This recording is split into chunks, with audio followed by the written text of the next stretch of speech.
E o AP Loucos está de volta com os principais destaques da rodada da Premier League essa semana, incluindo as confusões de arbitragem no jogo entre Liverpool e Tottenham, e você só vê aqui.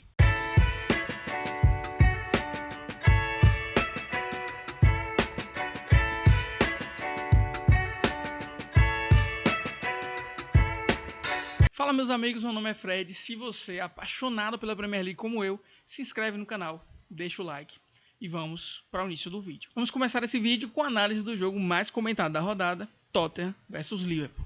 Dois times que brigam pelo título da Premier League, no caso do Tottenham de forma inesperada, né? Porque ninguém esperava que após a saída de Kane, o Tottenham conseguisse se restabelecer tão rapidamente, mas a contratação de Maddison foi a melhor contratação da janela, está sendo fundamental para que o time não só tenha se restabelecido após a saída do seu craque, como também o time tenha mudado de patamar, né? Um time que estava sempre ali brigando por classificação na Liga dos Campeões e que nem conseguiu se classificar para nenhuma competição europeia da última temporada para essa, né? Não está jogando na Europa, mas agora é um time que briga pelo título da Premier League, se assim mantiver esse nível de performance com o novo treinador Ange Postecoglou até o final do campeonato, que é a nossa expectativa, porque o nível de futebol que Maddison está apresentando e o nível de futebol que Heung-min-Son consegue apresentar como falso 9, né, ali muito mais próximo do gol,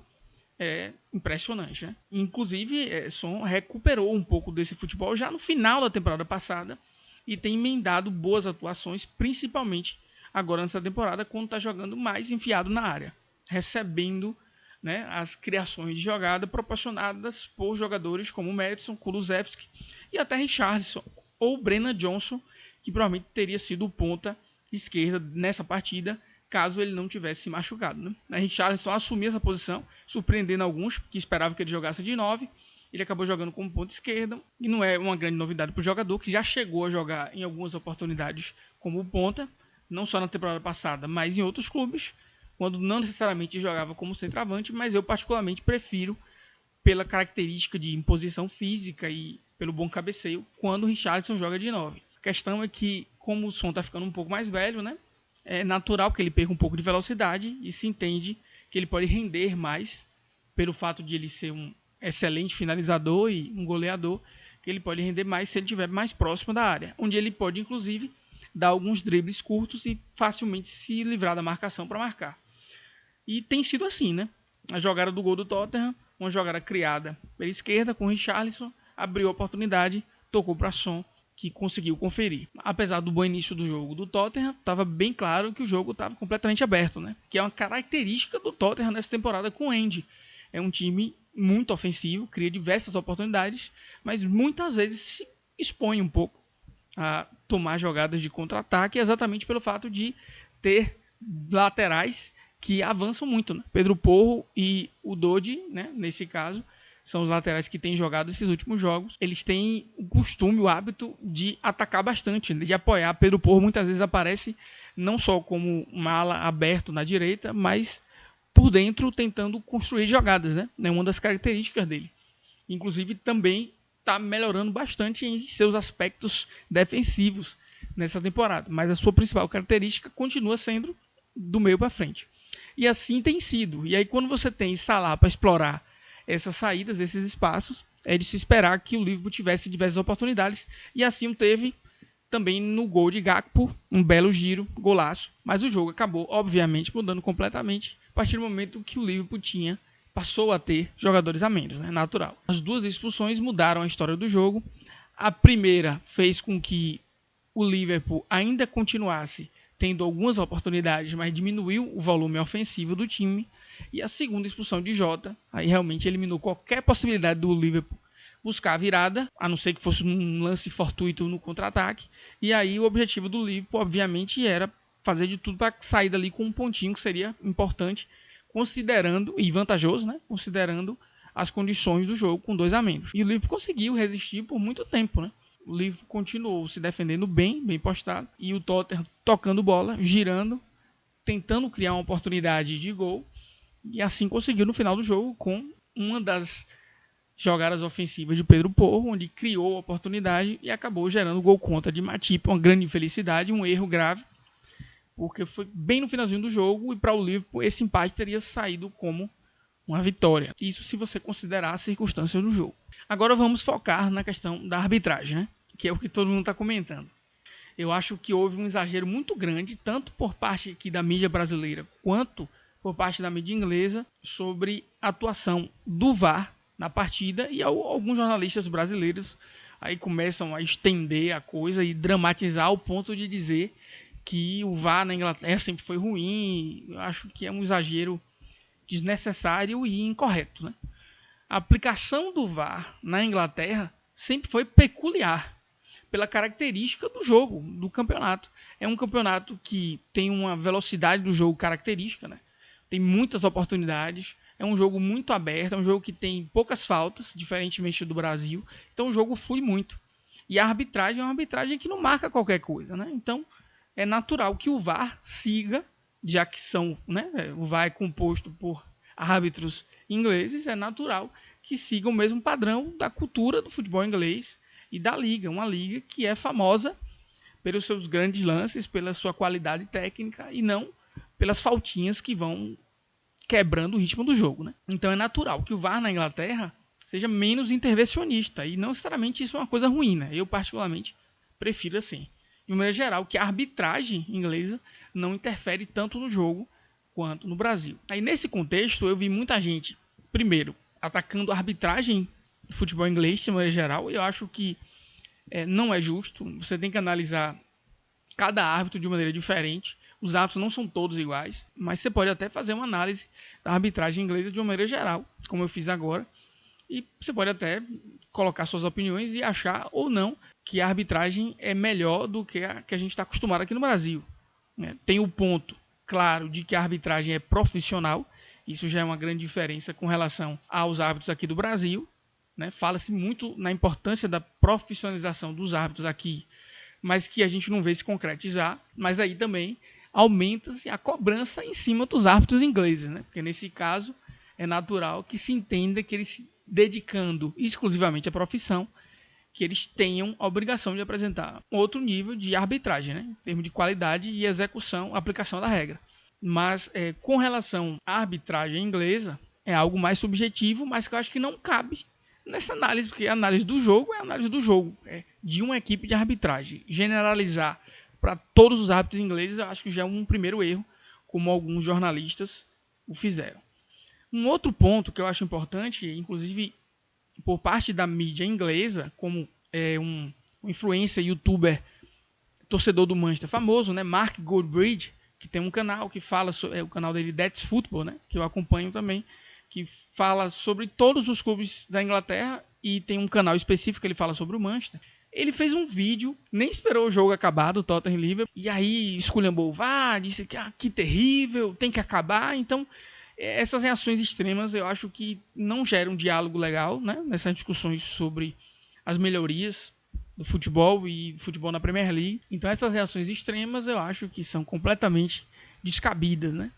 Pedir futebol sem VAR a essa altura do campeonato, e que o VAR obviamente, claramente melhorou a qualidade da arbitragem, é você pedir para ter internet de escada em casa, tendo a opção de ter fibra ótica, né? É algo completamente anacrônico, não faz parte mais da nossa realidade, desse esporte que a gente tanto ama, pensá-lo sem o uso da arbitragem de vídeo, né? Até porque o árbitro de vídeo é um assistente ao árbitro principal, e ele está lá para contribuir com o seu trabalho. Mas é muito claro que é o árbitro principal que ainda tem o poder sobre as suas decisões, né? O árbitro de vídeo apenas auxilia esse árbitro a tomar decisões, mostrando uma opinião alternativa, um ângulo alternativo. Então não faz sentido você pedir uma arbitragem sem VAR achando que vai melhorar, né? O que se deve fazer, mesmo que a gente não tivesse VAR, é estar o tempo todo buscando o melhoramento da qualidade da arbitragem, treinamento dos árbitros e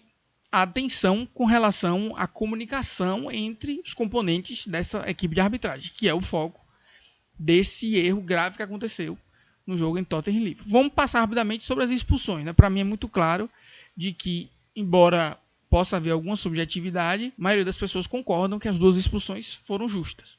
Não vejo nenhum problema nesse sentido. Curtis Jones, embora não tenha tido a intenção de machucar ninguém, né? Não houve a intenção de ser violento, não importa, porque mesmo que ele tenha tocado na bola primeiro, né, que é uma coisa até antiga, tocou na bola, aí tocou na bola, você pode derrubar o cara, quebrar a perna do cara, puxar uma vassoura e dar uma surra no cara, não faz sentido, né? Não é só porque você tocou na bola que o resto do movimento não vai ser analisado. É verdade, ele tentou dominar a bola, escorregou, aí acabou com a trava da chuteira ali no... Ele acabou, né, tocando na bola, o pé continuou ali na execução do movimento e acabou atingindo o adversário.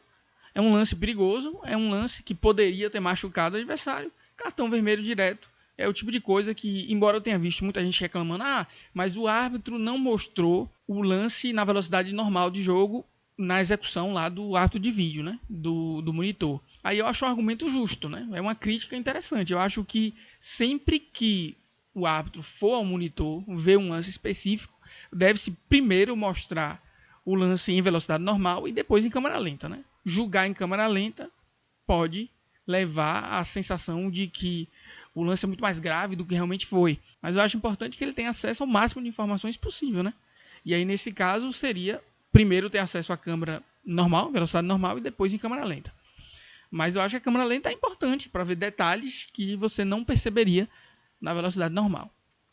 Então, passando para a expulsão de Jota, embora a primeira falta tenha sido boba, né, mas é uma falta que mata o contra-ataque. Então, o primeiro cartão de Jota é um cartão clássico, porque ele pegou ali o jogador numa jogada de contra-ataque, enquanto ele estava no meio da corrida, né? Aí ele deu aquele totozinho ali na parte de trás do jogador, meio que de surpresa, o jogador caiu. O objetivo ali, imagino eu, que era matar o contra-ataque, uma jogada consciente, cartão amarelo, ele nem reclamou, né? Mas é incrível, né? Como em tão pouco tempo o cara conseguiu tomar 2 cartões amarelos vindo do banco, né? É um negócio cabuloso. Então, no segundo lance, foi um lance completamente, da parte de Jota, né? Completamente descabido, né? O cara fazer aquilo com um time que já estava com um jogador a menos, ele já estando um cartão amarelo, e para mim é um lance claro de cartão amarelo, ele ficou todo surpreso, mas lances, na minha opinião, acertados da arbitragem. Então, criticar a arbitragem inglesa, de maneira geral, é criar drama ou um pouco de oportunismo também. Agora, o grande lance que gerou a discussão, obviamente, é a questão do gol de Luiz Dias, né? A equipe de arbitragem que a gente está acostumado é o árbitro, os 2 bandeirinhas, um de cada lado, e o quarto árbitro, né? Que é aquele que fica escutando 1001 coisas dos treinadores, né? Fica com o ouvido esquentando ali o tempo todo, escutando reclamações. Mas o árbitro de vídeo, né? O VAR, também é uma equipe que trabalha ali na cabine, né? E é interessante porque muita gente não percebe isso, né? Tem um cara só para cuidar do replay, né? Que está ali fazendo a execução do ângulo de câmera, traçando as linhas. É o cara que está fazendo todo esse processo técnico, né? Das imagens. Aí tem um VAR, que é o que a gente conhece, o que a galera critica, que é um árbitro assistente de vídeo, né? Ele está ali para assistir o árbitro principal, ajudar o árbitro principal com auxílio de imagens, com auxílio do vídeo e dessa tecnologia. Mas o cara que está ali mexendo no replay e tal, mexendo no ângulo, é um outro técnico. Então o árbitro de vídeo fica ali ajustando as imagens até chegar no ponto mais importante. E aí depois ele se comunica com o árbitro principal, passando a decisão na cabine. Mas além disso, existe também um assistente do VAR, que é o que eles chamam de AVAR, né? Então esse AVAR é um assistente do árbitro de vídeo.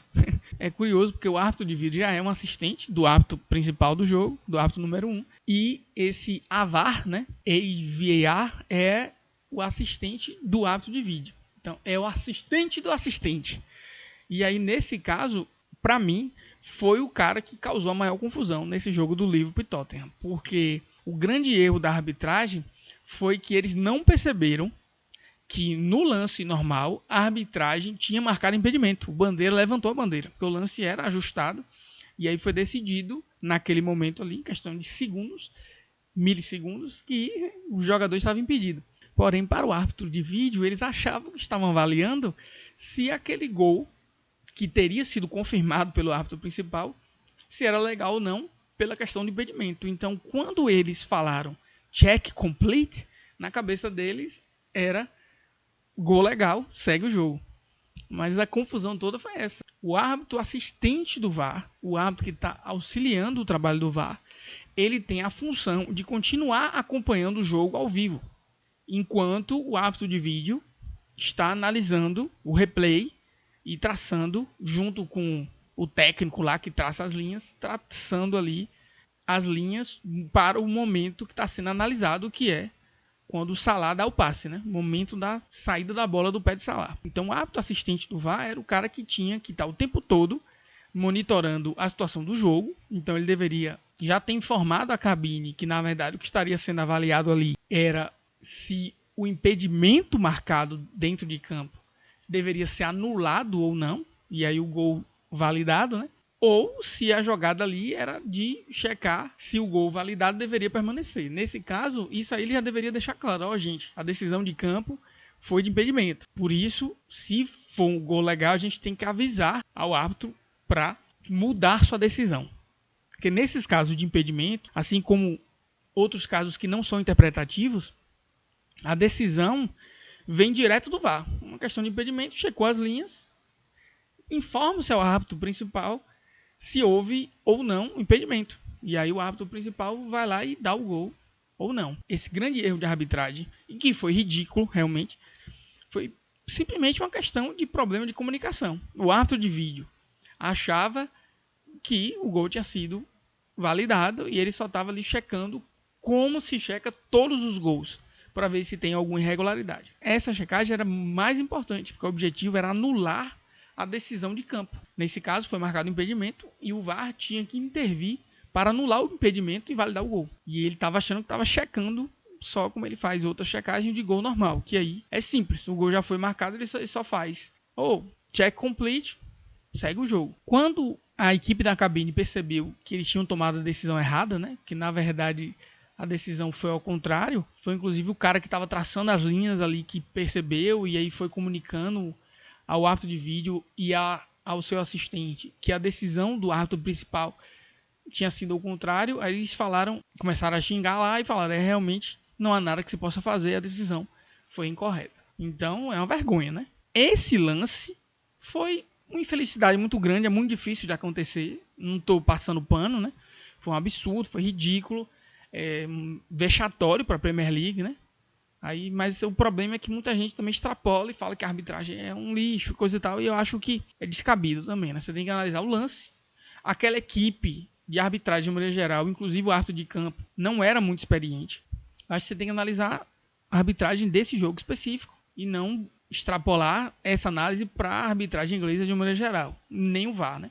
A equipe de arbitragem, nesse caso, era uma equipe inexperiente, e eu acho que isso é um ponto importante. Para um jogo desse tamanho, eles deveriam ter colocado um árbitro experimentado na Premier League, seu primeiro ponto, e um ex-árbitro famoso, né? Howard Webb, é o cara que está conduzindo agora a comissão de arbitragem lá da Inglaterra, né? Howard Webb está com a bomba na mão lá, porque a pressão em cima dele é enorme, para explicar o que aconteceu, por que esses árbitros não fizeram o trabalho direito, por que foi escalado um árbitro inexperiente para a partida, e etc. E outra questão, a questão mais clara aí é o seguinte: o que custa você ser mais claro na instrução que vem do árbitro de vídeo, né?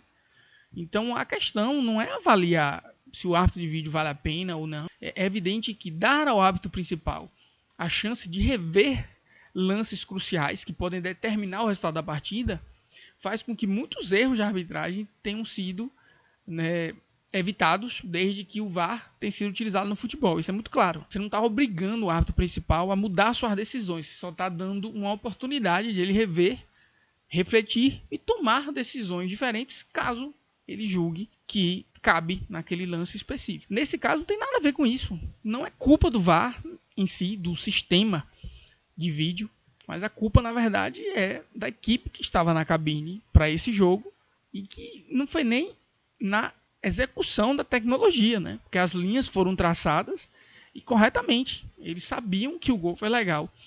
É só no final, né? A parte mais importante e mais difícil eles fizeram. A execução foi rápida e foi competente.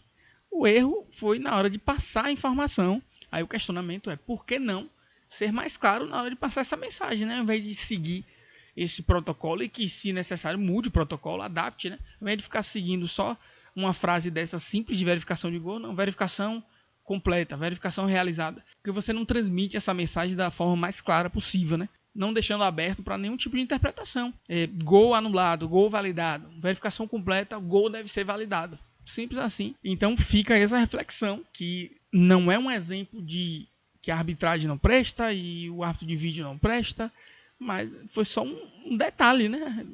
É aquele tipo de situação que você acertou 95%, acertou a parte mais importante, só na hora de passar a mensagem você vacilou e isso custou todo o trabalho, né? Para o Liverpool é deixar isso para trás, parar de ficar se apegando, né, a esse jogo e mostrar que o time tem qualidade, tem mesmo, porque as reposições de Henderson, Fabinho, com Szoboszlai e McAllister deixaram o time mais ofensivo, com mais qualidade, e o ataque poderoso, que está cada vez mais poderoso, porque Darwin está muito mais entrosado, adaptado, fazendo mais gols. Inclusive, imagino que ele foi poupado nessa partida por causa do jogo na Europa League, né?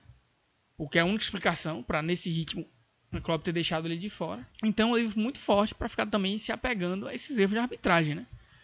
Eu sei que time grande gosta de fazer essa pressão contra a arbitragem, mas eu não sei se legalmente há algo que se possa fazer. Com relação à galera que falou, por que o árbitro de vídeo não falou? Realmente a questão é assim, se eles tivessem percebido rapidamente o erro cometido, eles teriam comunicado ao árbitro. O grande problema é que, se, vamos supor, é um caso de um gol que foi validado, né? A bola demora um tempo para chegar ao meio de campo, para retornar o jogo, e aí nesse caso eles teriam mais tempo para se comunicar com o árbitro e tirar qualquer dúvida. Agora, nesse caso, como o gol não foi validado, a bola retornou ao jogo muito rapidamente.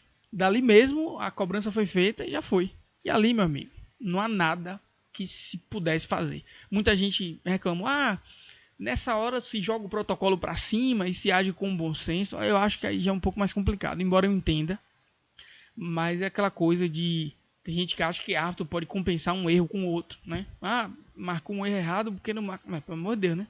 Se você fizer isso, você vai estar cometendo 2 erros. Então, se o árbitro parasse o jogo para poder corrigir, ele estaria cometendo um erro grave também de parar o jogo depois de ter se iniciado, porque isso não tem na regra. Isso não pode acontecer. É aquela coisa, né? Eu até entendo que o prejuízo acaba sendo muito maior, mas é o tipo de coisa que, assim, ele não poderia fazer. Ele poderia ser punido por isso, porque uma vez que o jogo se reiniciou, você não pode dar o gol novamente, já era. Estamos no outro lance e o jogo deu continuidade. É uma pena, mas é a regra do jogo. Fazer o quê? É isso, galera. Chegamos ao fim desse vídeo. Muito obrigado por assistir. Se inscreve no canal, deixa seu like se você gostou do vídeo e até a próxima. Valeu!